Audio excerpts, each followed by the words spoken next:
Hello, it's Mary Schiller, author and coach of maryschiller.com. Happy to welcome you to the second of two free talks called Take the Leap. It is October 1st, 2018, and I'm coming to you today from my home in Paris, France. I would love to know who all is here, so feel free to type a note into the chat and say hi and let us know where you are connecting from. Usually we have quite an international group. Hi, Lori from Orlando. So nice to see you here, Lori. Hi, Linda from France, of course. Hey, Mike, Durham, North Carolina. Hi, Anna Greta. Hi, Lou from the UK. Hi, Gianni. Good to see you. Northern Ireland. Anna Greta's in Denmark. Yep. Hi, Sherry from San Francisco. Nice to see you here. How wonderful. This is great. This is great. I feel like all my friends are here. This is so cool. So thank you for joining. I want to just give you a couple of little clues about how to use this platform. If you're not familiar with Crowdcast, you can type into the chat box anytime. I will keep one eye over there.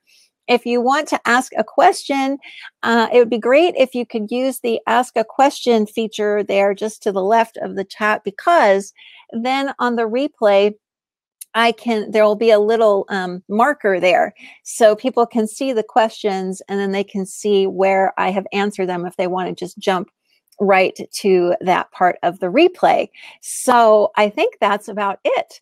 I hope everybody's gotten off to a good start this week. It's definitely turning more fall-like here in Paris. I had to wear a scarf and a coat today, which was first time, but it's actually kind of nice, right? The changing of the seasons.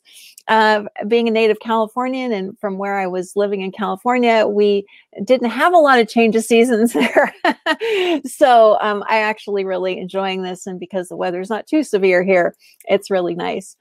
So thanks everybody again for joining. And one thing I also want to mention before I kind of launch into the topic for today is that the Take the Leap program is now open for registration. As you may know, it will be open until this coming Friday, which is the 5th of October. I'll close it at about midnight Paris time. So that's, in the evening Eastern time.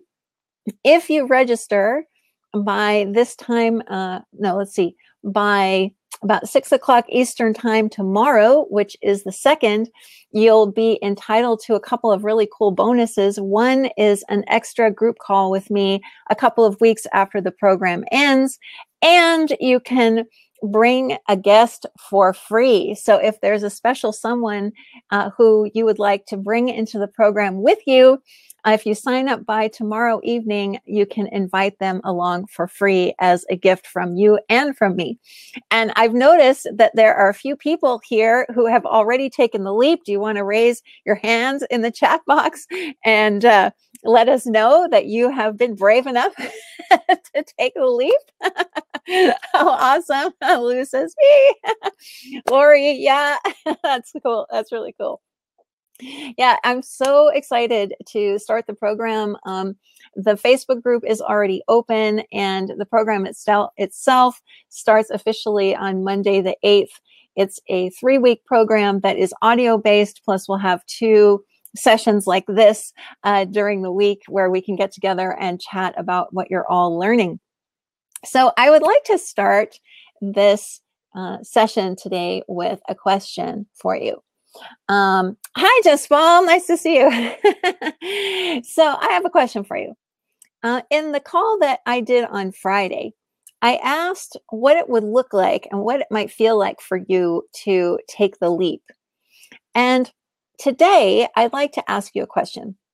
What does it seem like is maybe standing in your way a little bit from taking the leap? And take the leap can mean anything from, wanting to just have a different experience of life to maybe there's something that you are dying to do. But, oh, that's okay. Just while I was kind of wondering about that. But I'm curious to know what it might be standing in your way of really living the kind of life that you want to live. That was my kind of slogan, my tagline for such a long time. You have permission to live the life you want to live. And I'm curious to know what seems like is preventing you from, having the kind of life that you really want and doing the things that you want and having just a generally nicer experience about it. Sherry loved that, to slip of the tongue there, just well. So let me know in the chat what looks like might be standing in your way of taking the leap. Lou says cash. Excuse me. Can anybody relate to that one? You're missing the cash you need to do the thing that you want to do. How much do you need, Lou? Let's get specific here. How much do you need? I'll talk about that. Let me make a note of that because I have something that I can say about that, and I don't want to forget. Cliff says, yes, there's something standing in the way. I'd be curious to know what that looks like for you, Clifford. Hi, Lori. Me being so used to doing things and seeing life the way I'm used to. So being unfamiliar, maybe being hesitant to change, being unsure what to expect. Okay, I'm going to take a note of that. Not sure what to expect. Okay. Lou says 50,000 pounds a year would be good. That's great, Lou. Why don't we make it 100 while we're at it? Or maybe 200? Would that do you? I'll talk about that in a second. Does anybody else have anything that they feel like is standing in their way of, of really living the way that you want to and having the kinds of experiences that you want to have and maybe just having a different quality of life. Linda says also cash, Clifford, money and know-how and a little fear. Gotcha. Thanks for those honest answers. I will address all of them. I'm going to share my own view of that from before I took the leap, which was in 2014. Oh, let me see. Just spouses running out of money, being homeless, not trusting that we're innately safe, not trusting I'll be able to handle the things. For example, not hearing my wisdom in difficult times. Oh, very interesting, Just Paul. So not being sure that, you have everything that you need at all times to take care of any situation that arises. Anna Greta, for me, it's like what stands in the way is getting used to the new experiences of living. So kind of like what Lori was saying, that there's a sense that there's some comfort, I guess, in what we do know, and maybe some discomfort on wondering what's on the other side. If I take the leap, well, what's over there, right? Hi, Mike. Good to see you. Where I am is known and comfortable. Why rock the boat? Oh, there's a lot of richness in that comment, Mike. Thank you for that. Lots of really amazing things that you guys are sharing.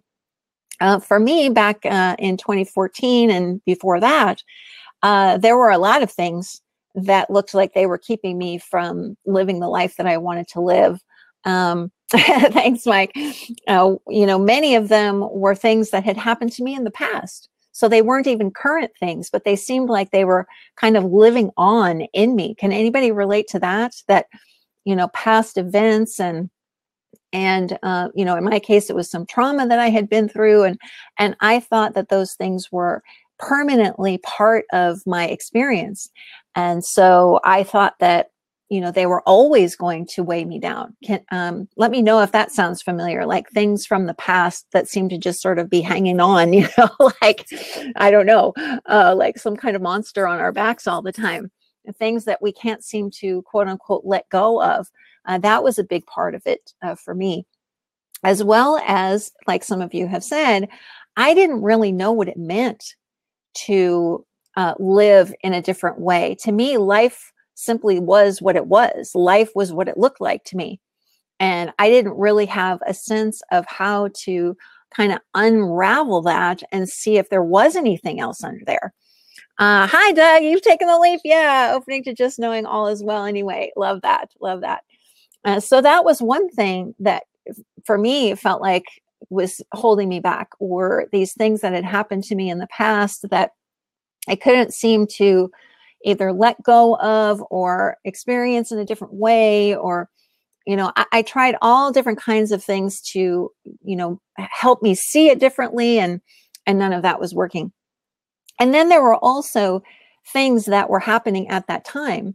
Like some of you mentioned, I had lots and lots and lots of money stress. I mean, it was ridiculous. And I didn't even know that I had that kind of stress and that I was so focused on it until my daughter, who was in her mid-20s at the time, pointed it out to me. And she said, Mom, you talk about money more than anybody I know, and I don't want to hear about it anymore. And I was like, oh, whoa, that's intense. I didn't even know I was doing that. Didn't even know I was doing that. I didn't realize how much of my brain was tied up in money-related thoughts, particularly, I don't have enough and I'll never have enough. Jeanette says, doubting that I'll do what it takes. Interesting, Jeanette. So you're thinking maybe something is missing within you.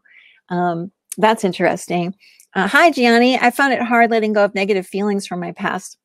That's pretty much where I found myself as well. I had a lot of feelings that one might describe as negative. I had a lot of anger. I had a lot of fear. I had a lot of guilt. I felt like things, made decisions that obviously had happened in the past, so I couldn't go back and change them because they were a done deal.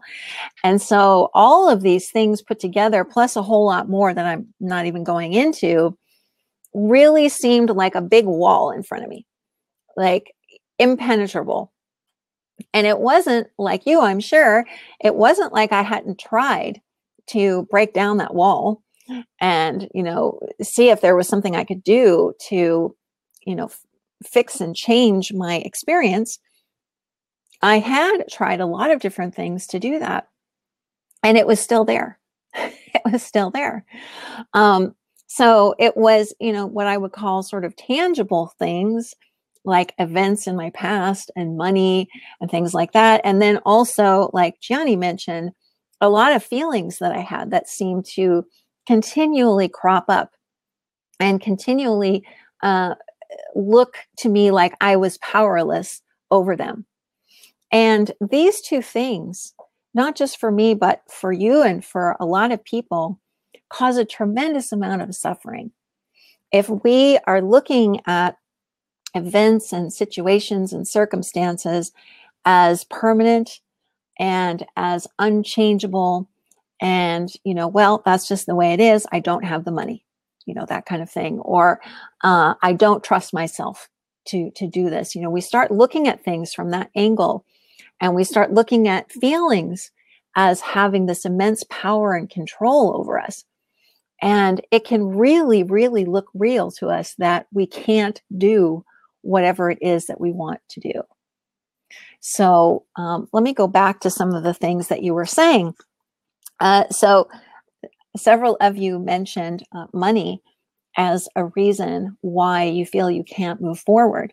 And that is something that can look very tangible to people. It looks very real. What I have noticed in myself, because as I mentioned, I used to have tons and tons of money stress. What I've noticed is that when I started to examine money more closely, I started realizing something kind of interesting, which was that if I wanted the money for something, if I really wanted the money for something, I was able to have it.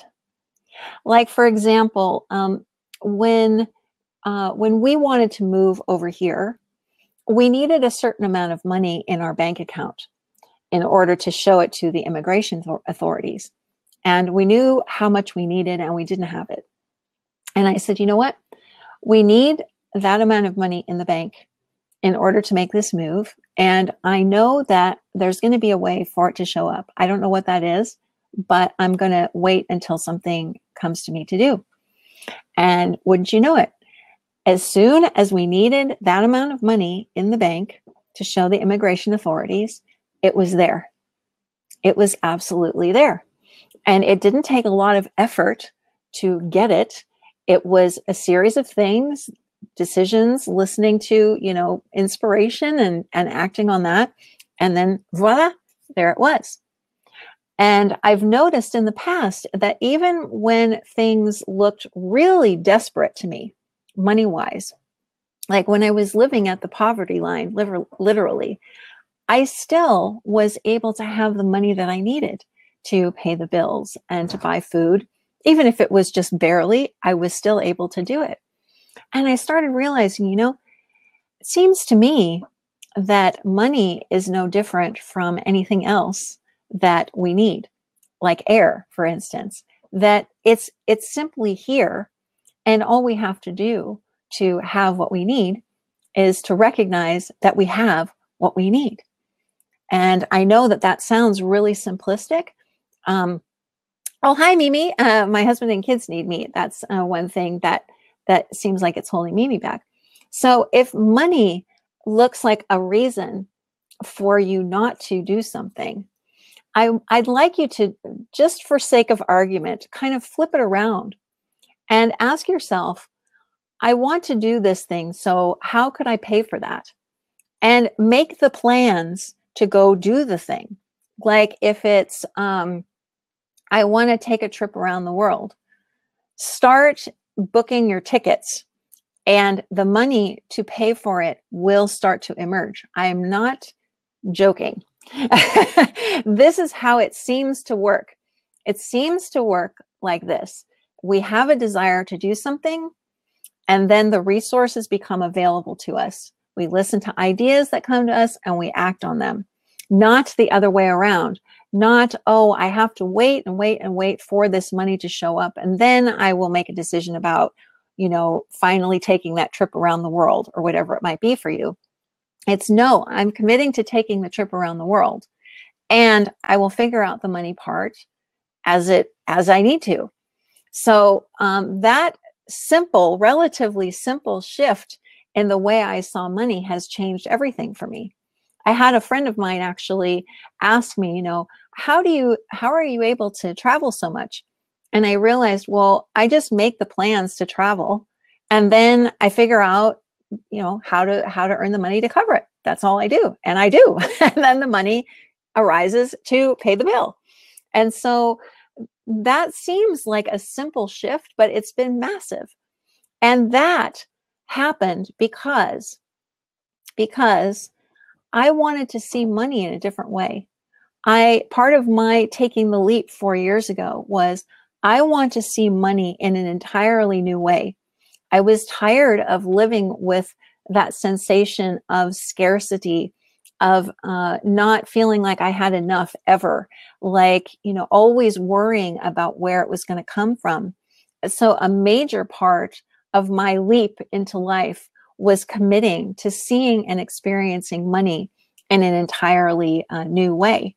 And now that I'm kind of on the other side of it, I can't even relate to how I used to see it and all of the stress that I used to experience about it, because now it just seems so different to me. It seems like simply another representation of this abundance that you and I are, and that money no longer seems like it's something out there that I have to go and get and scratch for. It seems like it's something that comes through us, that, that we are the source of that money, just like everything else that gets created through us. So I'm curious to know, if those of you who mentioned money, if that did anything for you in terms of how you can start to see money and start to realize that it's a creation from you, just like everything else. It isn't something that you have to go out and scratch for. That can be a big thing, though, that it looks like is standing in our way. Another thing that you guys mentioned, excuse me, was that you're not sure what to expect on the other side. If you start to live differently, if you start to live more from intuition, instinct, inspiration, lots of eyes there. If you start to live more spontaneously, that, what is that going to feel like if you're not in your comfort zone anymore? And one thing that I can say about it is that every time I have reached the end of my comfort zone and said, I'm going past it, what's been on the other side has always been something much more magnificent than the comfort zone I was living in. So I'll give you an example of that. The way that I used to do business when I was trying to create a business a few years ago, before I took a leap, I was very, very concerned about following certain rules and certain plans and certain timelines.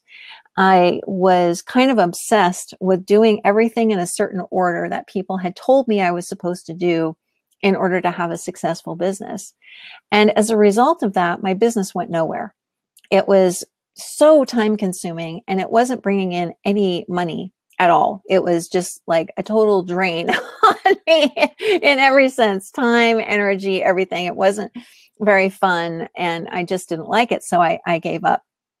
This time, things have been very different because I haven't found that same feeling of urgency to try to plan everything out and to follow some kind of step-by-step plan, except for the one that occurs to me in the moment.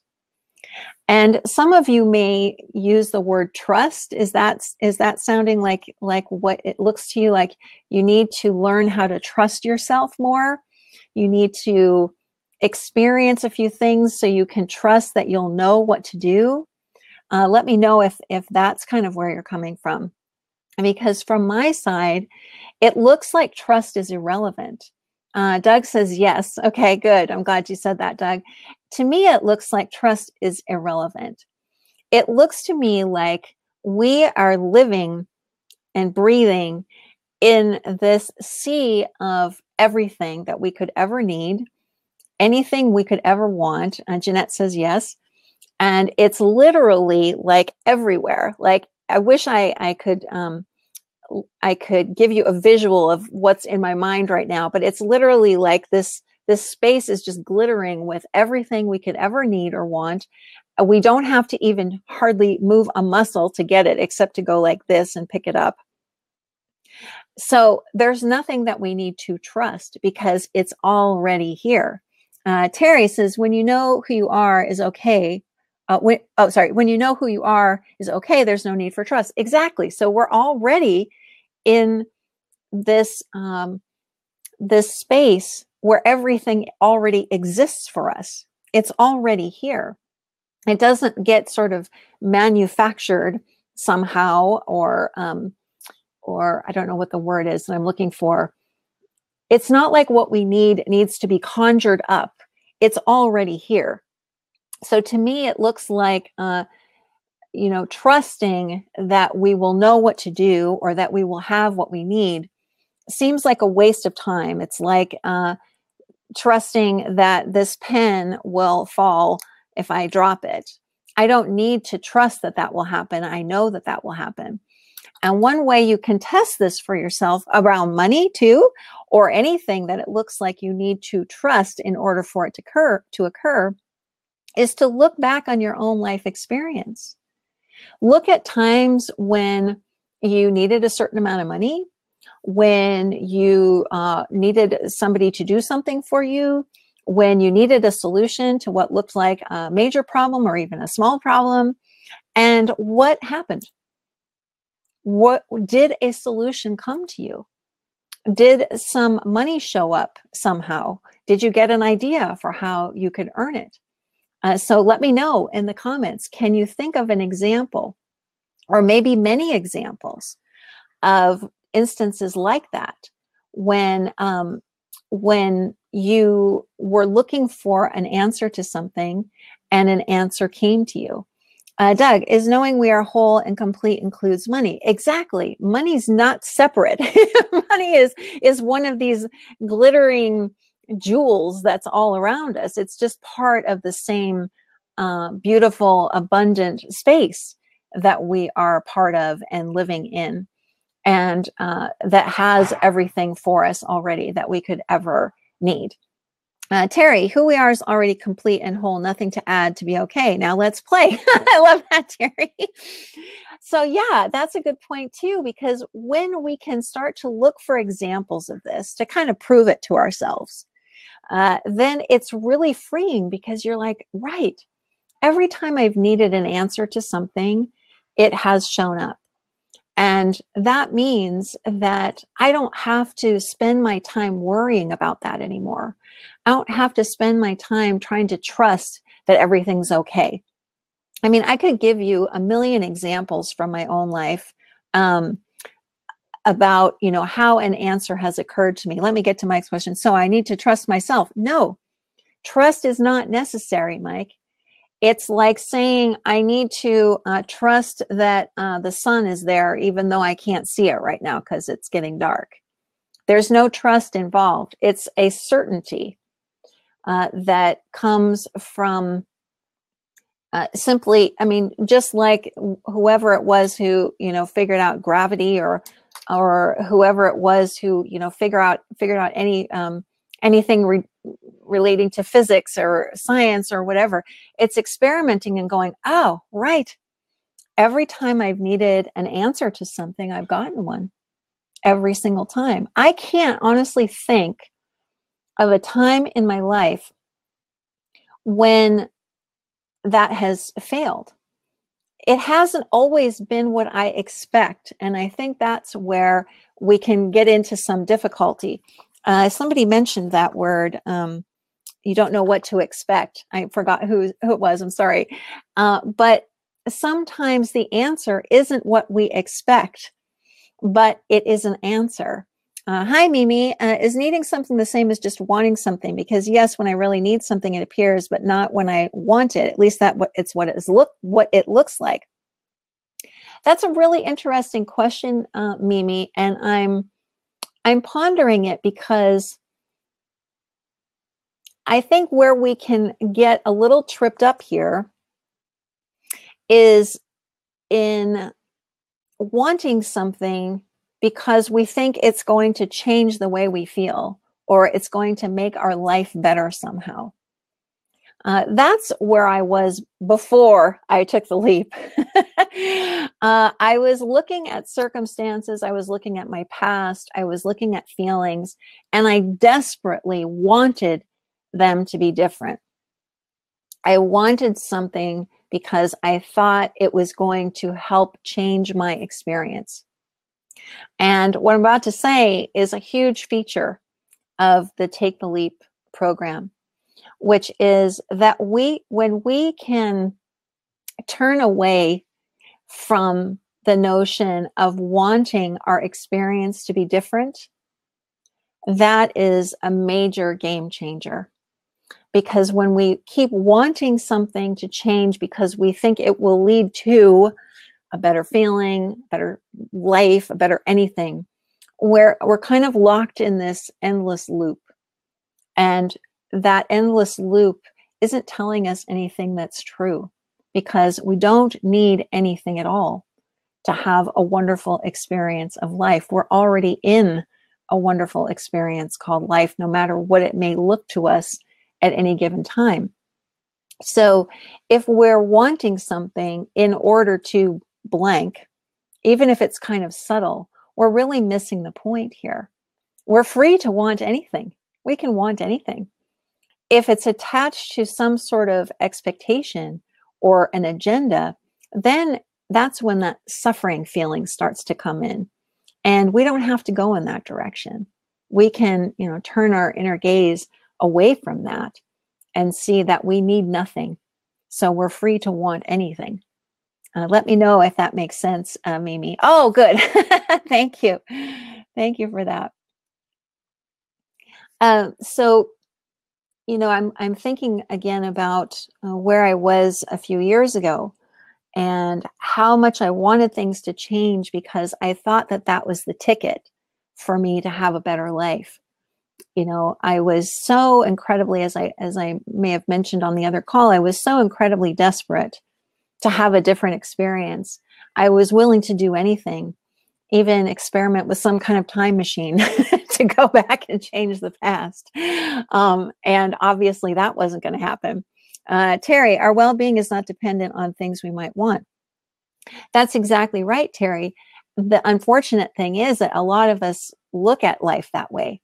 We have this sense that we have to have something, or we have to have a certain person in our life, or we have to have a certain type of home, or we have to have a certain quote unquote standard of living, or we have to have a certain amount of money sitting on our bank account, or any number of things seem like they have to be kind of all lined up, right? Like ducks in a row in order for our sense of self to be okay.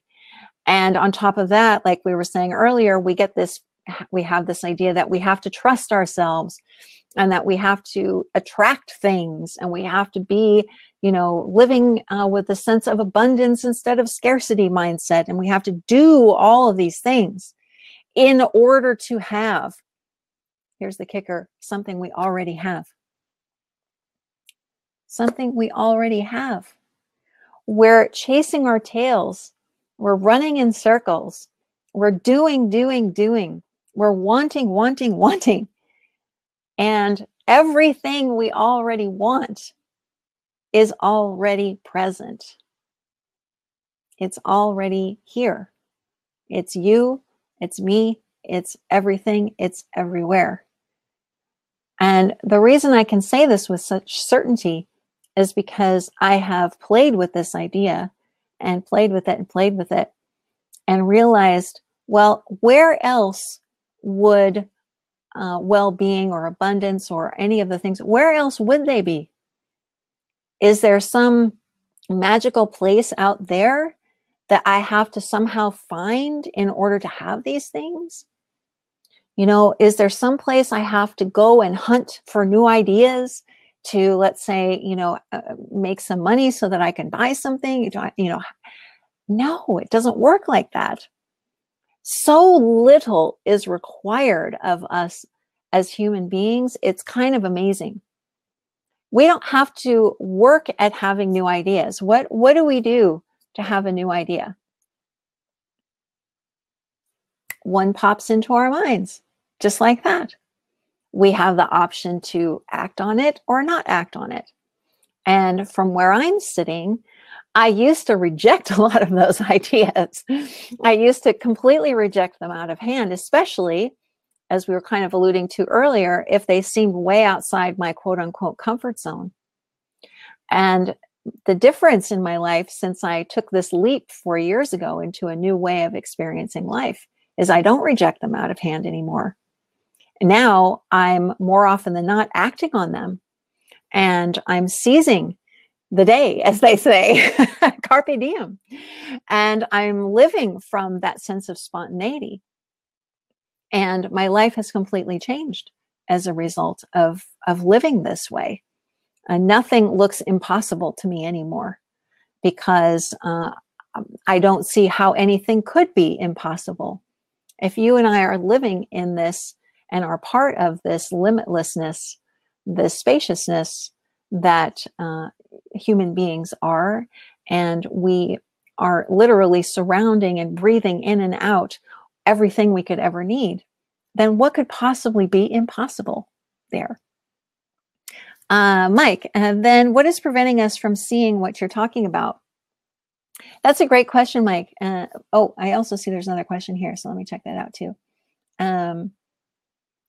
I will answer the question that Jaspal posted as soon as I answer Mike's. Then what is preventing us from seeing what you're talking about?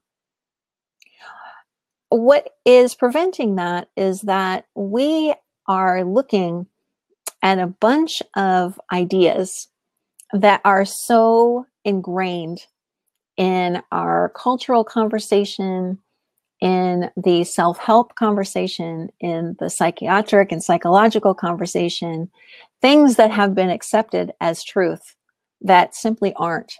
That once you start to kind of examine them, you can very easily start to poke holes in them. And most of them have to do with things like limitations that human beings supposedly have, and control that human beings supposedly don't have, and control that human beings supposedly do have. So for instance, one of the major errors I think that we are teaching one another is that we have some kind of constraints built into us as humans, that there are limits to what we can achieve. There are limits to what we can do. There are limits to us entirely. And I would put the question to you, what if that's not true at all? What if, in fact, there are no limits on you? No matter what the conversation has been for you up until this point, and what you've heard in your own mind and what you've heard in the wider world, what if it simply isn't true that there are limitations on human beings? And what if the things that look really difficult to us, that we have set as very high bars to leap over, what if those bars aren't even there? So from my perspective, Mike, it seems like we have been looking at a lot of things as true that simply aren't. And when you start to pick them apart, as I will do in this program, and really break them down into small pieces, they just dissolve into nothing. The more you look at them for what they are, and the more you actually start to experiment and test them and go, is that really true? Let me see. They just fall apart. And there are many, many, many of those that I will be going through in the Take the Leap program. Mimi, I think I finally get it. Don't expect things to improve my life. Just enjoy life. Exactly. Wonderful. Mimi, you said that very succinctly. Okay. And Jaspal wants to know, will the program look at the suffering feeling when really wanting something in order to feel different? Absolutely, Jaspal. I have several sections, of the program will talk about what brings about that suffering, and more importantly, how to end it really easily and much faster than we may realize. One of the things that happened for me 4 years ago when I took this leap for myself was I was really able to end my post-traumatic stress disorder suffering very quickly when I realized that there was nothing wrong with any feeling that I was having, that every feeling I had, no matter what it was perfectly okay, and I didn't have to worry about having it. Whereas before, I saw certain sets of feelings that had to do with PTSD as being very problematic and worrisome and indicating that something was terribly wrong with me. The moment I realized, oh, you know what? Human beings are designed to have lots of feelings at all times. And we wouldn't be having them if they weren't the way we're designed. So why do I have to worry about that anymore? I guess I don't. So yeah, we will definitely be talking about that. So thanks for asking, Jaspal. Mike, that also pertains to your question, which is that, and Mimi's too, that when we can stop wanting our experience to be different and simply relax into whatever it is, embrace that and appreciate that, that changes everything, because it stops looking like, like anything at all has to change. And we can simply enjoy this amazing power that you and I have and that we're made of to have these incredible human experiences. Let me go back up here. Hi, Lori. I pasted in a comment, but don't think it came through. Okay. It occurred to me that I've been viewing that what is familiar is what is possible, but what is familiar wasn't always familiar. Exactly. It's an evolution. So what is unfamiliar now will become familiar. That's exactly right. It's only, and I think Mike has talked about this with me before too, it's only unfamiliar to you now, but you're right. Many things were unfamiliar to you before, and then they became familiar. So living from this space that I'm talking about, after we've taken this leap and we've committed to seeing life in this new way, we are more and more of the time going after, literally going after towards what is unfamiliar and enjoying that experience of finding it, just like the explorers, the people who discovered parts of the world that hadn't been found yet. There's such a beautiful rush involved in going towards what is unfamiliar and saying, yeah, that's familiar. I don't really need to explore that anymore. What's over here? Let me see that. I can appreciate everything that I have seen already. And now I'm ready to move into something else. So thanks, Lori. Sherry, hi. Wow, Mary, so helpful. I recently had a big dream come true and was offered the chance to publish an essay in the New York Times. Wow. However, the story is about my family and the unconventional love we share, and a member of my clan does not want the story in the public. I've been suffering because I want this publication so badly. It has felt like a leap that got cut short. Is this a moment to let go of the wanting or to persevere in the possibility? How do we know? Thank you. And she loved your insight too, Lori. Sherry, what a wonderful question. I guess I would say that, like anything else, you know, we can certainly want something for the fun of it. There's nothing wrong with that. And I've also seen that sometimes when I have kind of said, you know, obviously this is not something that I need. It's something that I thought would be fun. And I've kind of just dropped it from my consciousness and not really concerned myself with it anymore. It's amazing how something else can come up after it. I don't know if you've had that experience before where, you know, there's something that looked super bright and shiny and important and you really, really want it and all of that. And then you're like, you know, that doesn't seem like it's going to happen. And that's fine. And then something else shows up in its place. And also, if we can kind of subtly shift our gaze again and realize that there may be an opportunity for you to have a conversation with that person in your family. You know, if we can not listen to the blaring, I really, really want this so bad, I want to be published in the New York Times. And we can kind of just go, yeah, it's fine. You never know what will come to you to do or what might come to that person to do to have a different conversation. So it's totally okay to want things like that. It's also really helpful to know that in the scheme of this big life we're living, they are simply a game to be played. They don't have anything to do, as Terry's been pointing out several times, they don't have anything to do with our well-being or who we are, or what we're capable of, or what's possible for us. They're part of a game that we're playing, and we can have fun with that. However it turns out makes no difference. I think that the piece about expectations that we touched on earlier is so key, because that to me is another source of people suffering, is that when we are listening, you know, intently to expectation type thinking, and we really want something and we want it to be just like this, and then when it doesn't turn out, you know, we get this horrible rush of disappointment, instead of realizing that we have no idea what's even possible for us. And we don't have to listen to any expectation type thinking about anything at all. We can simply, you know, have a joyful desire and see if it can happen and not worry about whether or not it does, because it literally makes no difference.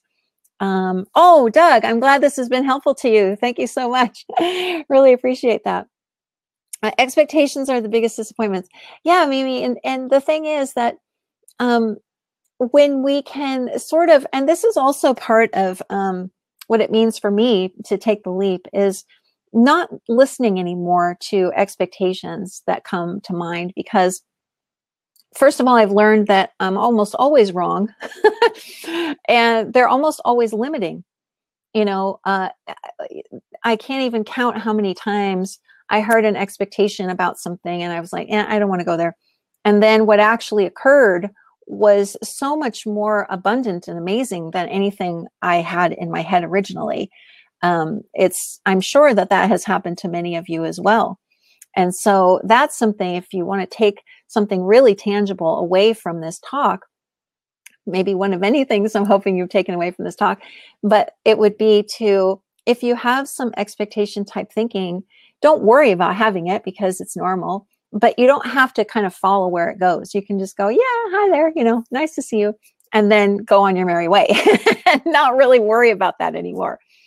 So, so let me just take a quick pause while I grab some water, and I would love to know what other thoughts have come to you as we've been talking, or if you have any other questions about the program. Let me just check and see if we have any more questions there. Let me just take a sip.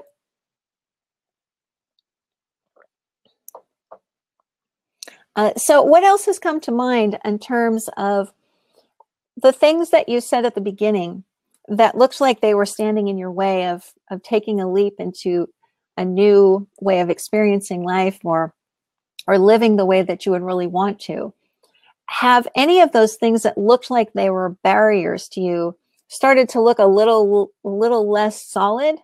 Can you kind of see through them a little bit? Even things like Mimi said, you have a family to take care of. It's amazing how when we relax into all of this even more, it's amazing how many solutions and new ideas can come to us. Hi, Lori. It sounds like the how to go from the familiar to unfamiliar is the foundation of the program, so you'll help us play with that. Absolutely. This is all about seeing through the things that look like they're in our way.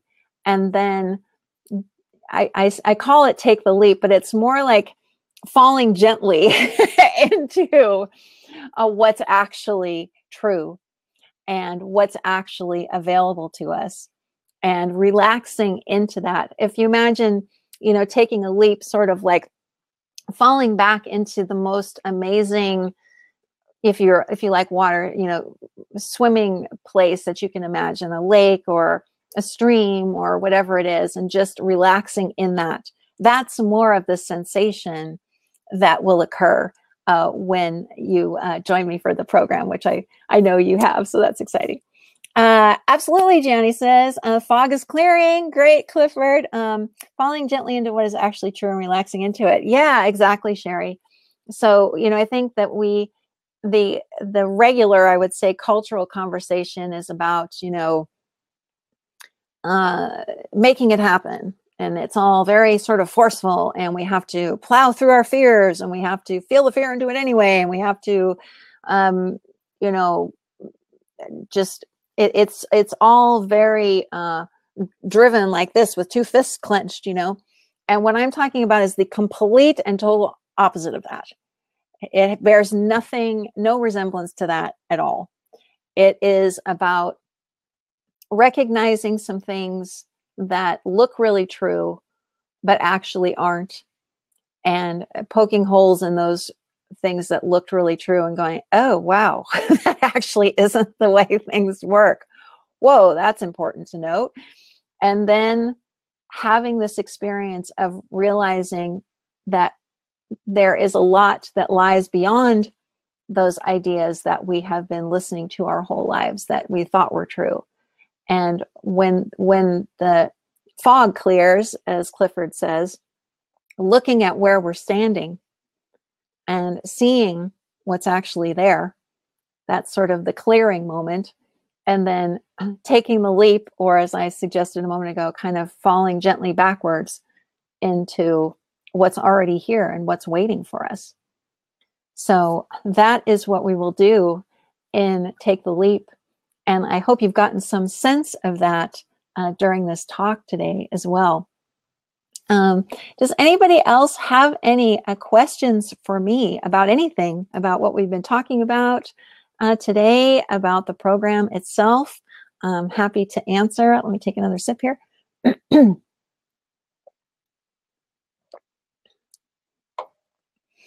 I'm so pleased to be talking with all of you today. It's been really enjoyable for me. So thank you for all your beautiful input. Let me just remind you that the program Take the Leap is open for registration now. And if you register by Tuesday the 2nd in the evening, Eastern time, you can bring a friend for free. So all you have to do is register yourself, and then have the person email me at mary@maryschiller.com sometime between now and the program start date, which is on the 8th. And I will give them a special code so that they can enroll for free. And you'll also get a bonus group call with me following the end of the program. The program runs from October 8th through 28th. And then we'll have a call 2 or 3 weeks after to sort of check in with each other. Oh, thank you so much, Sherry. That's a very kind thing to say. I really appreciate that. I will also mention that the program is designed around audios. So you will receive an audio every day. It will be released one audio per day. They're around 15 to 20 minutes each. and each one gives you an experiment or experience or practice, however you want to look at it, adventure to try. And then we can talk about that in the Facebook group, which is open now. Yay! And we can also talk about it on 2 weekly calls like this that I'll be hosting. The only difference between the calls during the program and this is that I will invite people, if they would like to come on camera and ask their question on camera instead of just typing it into the chat. Let me check the questions here. Let's see. Hi, Jaspal. Sure, you can't guarantee anything, but do you think after the program ends that one might already begin to see things in a new way? Jaspal, I love that question. And I can't guarantee anything, but my answer is yes. Because if someone really engages with the materials that I am creating for you and really takes my suggestions on what to do, and I'm putting do very lightly in quotation marks each day, to start to see things differently and experiencing things differently, I don't see how you can help but to really begin to have a different experience of life. It seems inevitable to me because you'll start to see for yourself and experience for yourself something that is very, very different. And the way that I have structured the program, I think, is kind of unique because I really am taking my time. And when I say breaking things down into small pieces, I really mean it. So it's not like huge concepts followed by huge concepts, followed by huge concepts. It's one thing for you to look at, another thing for you to look at, another thing for you to look at, and it builds upon itself like that with pauses for reflection as well. So I think that the whole package will definitely, if somebody is really engaging with it and part of the discussions, can really make a huge difference. So thank you for asking. Let me see, is there another question? Let's see. Did I guess that's it. Looked like there was another one there. Okay. What is the name of the Facebook page? It's Take the Leap. There is a link inside the Teachable course where all of the audios will be. And when you register, you'll get redirected to Teachable. And the link to join the Facebook group is in there. It's a private group, so you'll have to request to join. And then as soon as I see a request, I will add you right in because we've already started our discussion over there, which is super fun. Hi, Gianni. Brilliant, insightful. Thank you. Oh, thank you. I'm very excited about looking at things in a different way. Oh, I'm really glad to hear that, Gianni.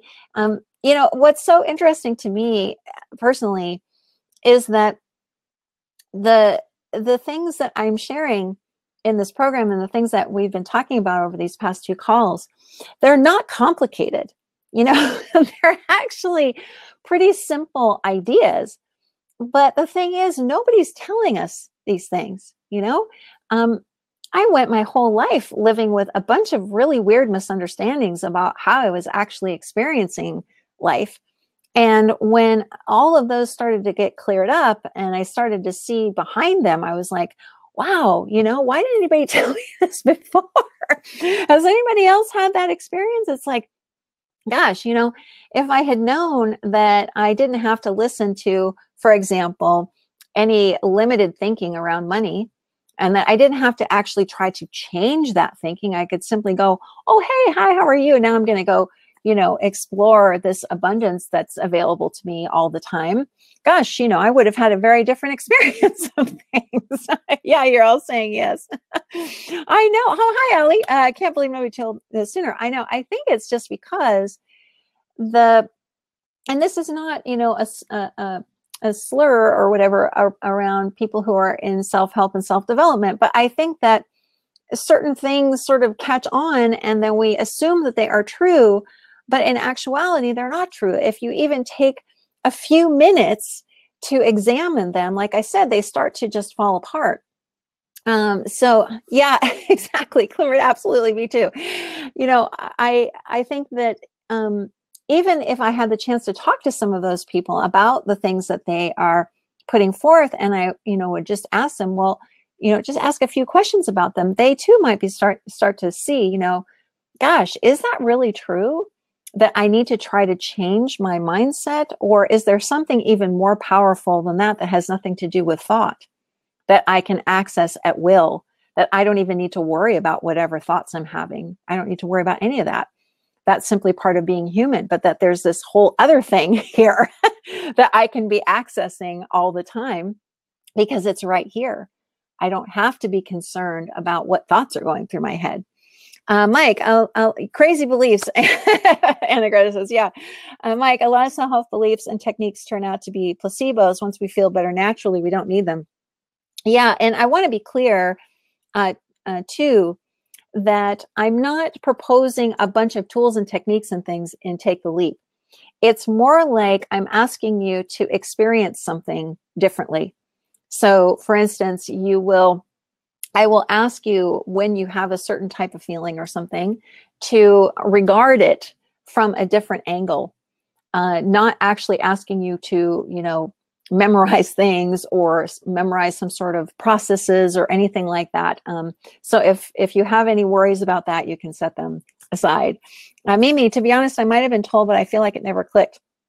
Mimi, that's kind of interesting because for me, I don't remember anyone talking to me about things like this before ever. I didn't come across anything remotely similar to this until 2014. And it's why I'm still so dedicated and committed to sharing it with people, because it has made such a huge difference in how I experience this thing called life, and how I feel like we can make even more of a contribution to the world when we are not so concerned about, having to fix something that's not broken, because we're not broken at all. Even if it looks like we aren't. We are completely whole and healthy and wonderful, and we have everything we could ever need to do anything we ever want to do, or even things that we just think would be fun. So there are literally no limits around us. There's no wall. There's nothing in front of us, nothing behind us, nothing above us, nothing around us. And the Take the Leap program will slowly and carefully dismantle all of that until you recognize, I'm hoping, what a beautiful clearing you're actually standing in, and how you can move in any direction at any time without any fear and with complete freedom. So with that, I think I will say a huge thank you for joining me today. I've so appreciated this talk. I really hope that you will consider joining me for Take the Leap. The green button there will take you right over to the Take the Leap page, where you can read all of the details, and also click the I'm ready to take the leap button, the big pink button, to enroll. It would just be an absolute joy to have you with me. And I especially hope that if you want to sign up, you do it in the next 36 hours or so, which is the deadline to bring another person in with you, because that would just be a beautiful gift for you, for me, and for the other person. Thank you so much. Let me go back up here. Let's see. I just want to make sure I didn't miss anything. Thanks, everybody, for the thank yous. I really appreciate that. Oh, love back to you, everybody. And if you have any questions about anything at all that you would rather ask me personally, you can always email me, mary@maryschiller.com. If you want to post a question here, you can. I will come back and check this page as well. Whichever you would like to do, the replay will be available to you right on this page. And just so much love and appreciation for you. You are the joy of my life, and I hope to be spending more time with you starting soon in Take the Leap. So thanks, everybody, and I will talk to you very soon. Awesome, Just Paul. I really am so excited. If you want to join, that would be great, and bring a friend. So thanks so much, everybody. Love you all, and have a wonderful day and week, and I hope to see you soon. Bye for now. Thanks so much.